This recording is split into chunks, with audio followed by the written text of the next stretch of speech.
Alors bonjour mesdames, messieurs, nous recevons aujourd'hui Alec Delage, qui est le directeur de l'Académie de pêche du Lac-Saint-Pierre. Bonjour monsieur Delage. Bonjour, bonjour. Merci d'avoir accepté notre invitation. Ça me fait grand plaisir d'être ici.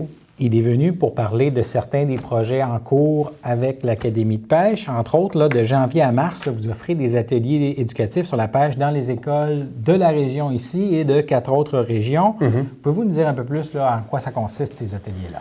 Alors oui, l'Académie, dans ses produits, les ateliers éducatifs, c'est très populaire. Et puis, depuis quelques années, on se déplace d'écoles de différentes régions autour du Lac-Saint-Pierre pour parler de pêche, de poissons, d'environnement.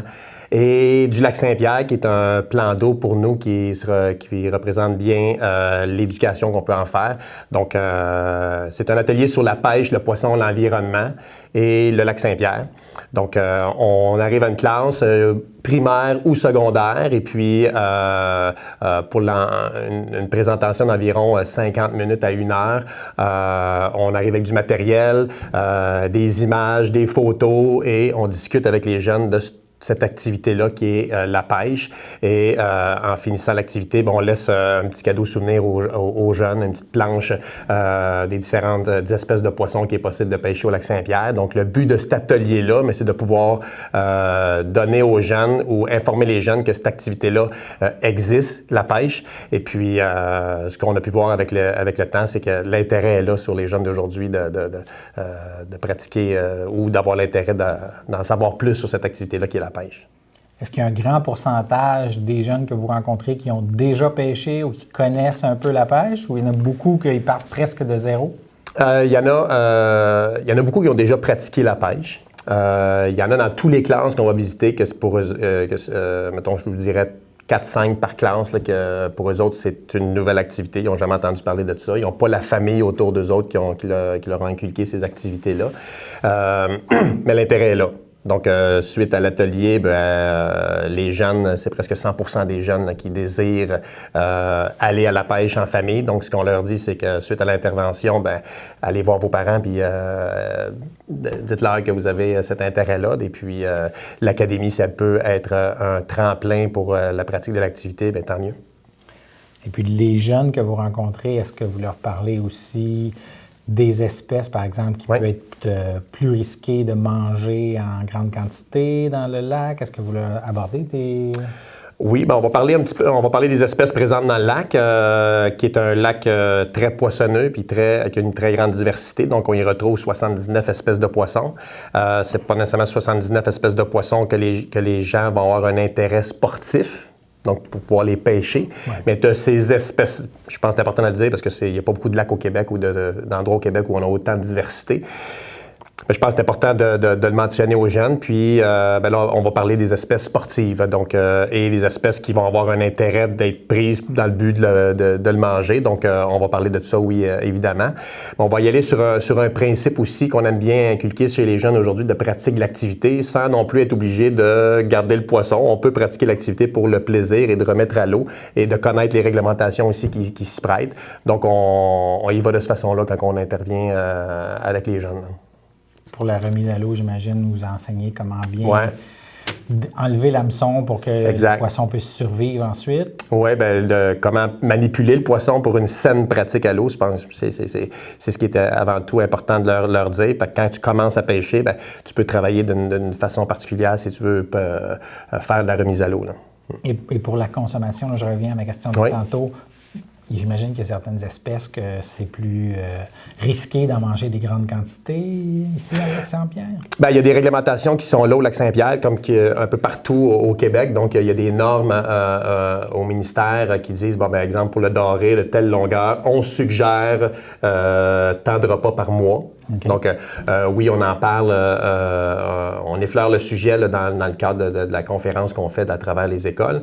Mais on va parler des espèces surtout pêchées qui ont un intérêt pour pouvoir être mangées. Donc, le doré, le brochet, l'achigan, c'est des espèces qu'on va parler. Là. Ouais. La consommation, vous avez dit le nombre de repas par mois, ça ressemble à quoi? Ah, OK, le nombre de repas par mois, exactement, là, c'est quelque chose comme 3 repas par mois pour un doré d'une taille là, d'environ une quarantaine de centimètres. Là.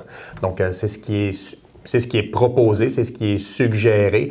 On ne suggère pas d'en manger à tous les jours et à tous les semaines. Donc, c'est espèce par espèce. Donc, c'est beaucoup une concentration de mercure ou bien de certains contaminants. Il y a des espèces qui vont avoir moins d'intérêt culinaire, mais qui se mangent quand même. Puis les gros spécimens plus vieux, c'est des spécimens qu'on va favoriser, qu'on va suggérer de pouvoir peut-être plus remettre à l'eau puis garder un certain segment dans la gamme, dans la population là, par espèce qui est possible de conserver. Là. Donc, c'est ce qui est proposé selon les espèces. Fait qu'on dit pour le doré, environ 3 repas par mois. Chez le brochet, ça peut être différent. Chez d'autres espèces, ça peut être différent. Donc, ça va être 1. Donc, voilà. J'imagine que vous abordez aussi toute la question de la qualité de l'eau, de la protection de l'environnement. Oui, on parle beaucoup du lac Saint-Pierre, qui a un grand bassin versant. C'est pour ça qu'on touche plusieurs régions autour du lac Saint-Pierre pour aller voir les jeunes, parce que le lac Saint-Pierre a un très grand bassin versant avec toutes les rivières qui s'y jettent, dont la Saint-François, la Richelieu, Yamaska et les rivières du Nord et le fleuve Saint-Laurent. Donc, c'est un peu le rein du fleuve Saint-Laurent. Donc, au niveau de la qualité d'eau, c'est important de mentionner aux jeunes que c'est important de faire attention à l'environnement parce qu'au lac Saint-Pierre, depuis plusieurs années, on subit des pertes d'habitat qui sont nécessaires, que les habitats sont nécessaires à la survie des espèces de poissons. Donc, on essaie de dire aux jeunes de faire attention à l'environnement puis l'impact que nous, en tant qu'êtres humains, on peut avoir sur ces rivières-là qui ont un impact directement sur le lac Saint-Pierre.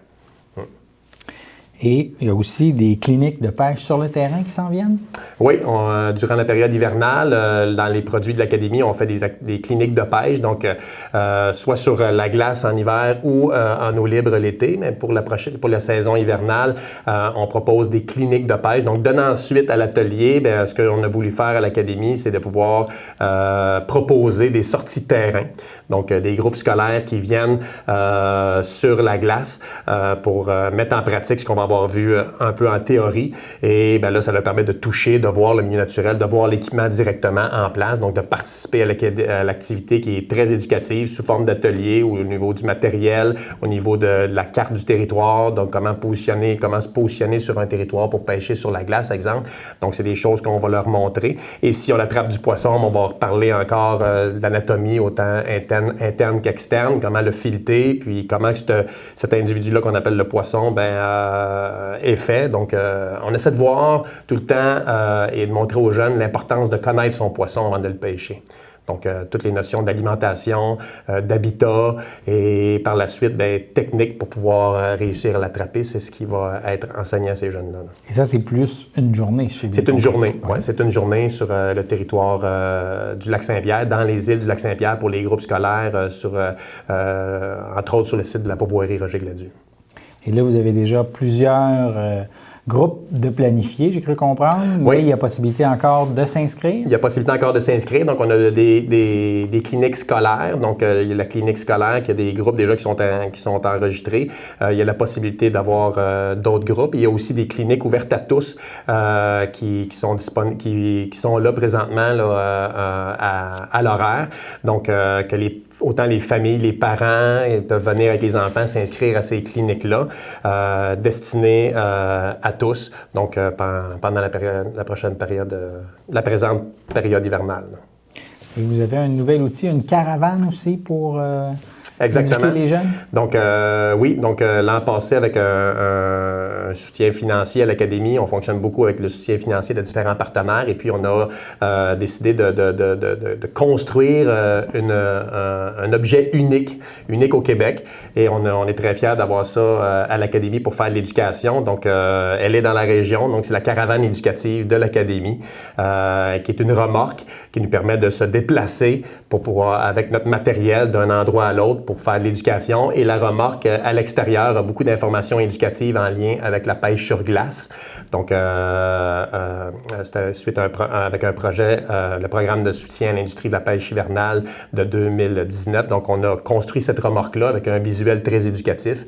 Puis là, on se déplace d'un endroit à l'autre. C'est des choses qu'on fait aussi cet hiver. Donc, on est sur le site de la pourvoirie Roger Gladu presque en permanence, mais on fait des représentations. On offre un soutien et de l'accompagnement également à l'ensemble des centres du lac Saint-Pierre, de la Valtrie et de Saint-Sulpice pour l'hiver qui s'en vient. Là.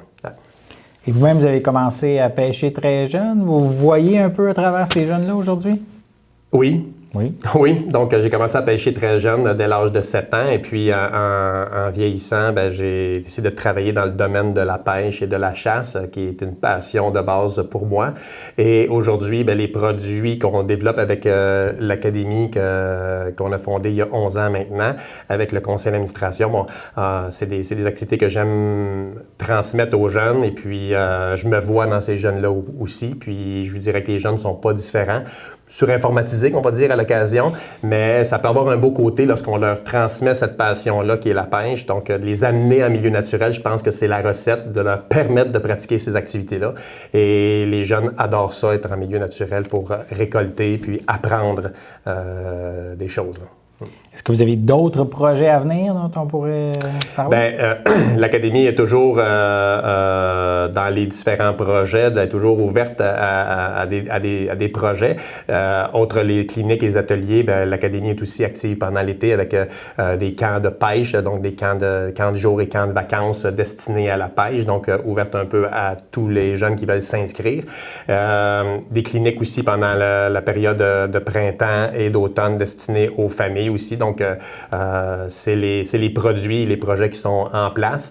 Projets et produits, puis je pense que c'est important de le mentionner, qui ne seraient pas possibles sans l'aide de différents partenaires, dont la Fondation de la Faune, la Fondation Héritage Faune, la Faune communautaire, le ministère des Ressources naturelles et de la Faune, qui, depuis plusieurs années, croit à l'Académie, aide l'Académie dans le développement de ses produits grâce à ces projets-là.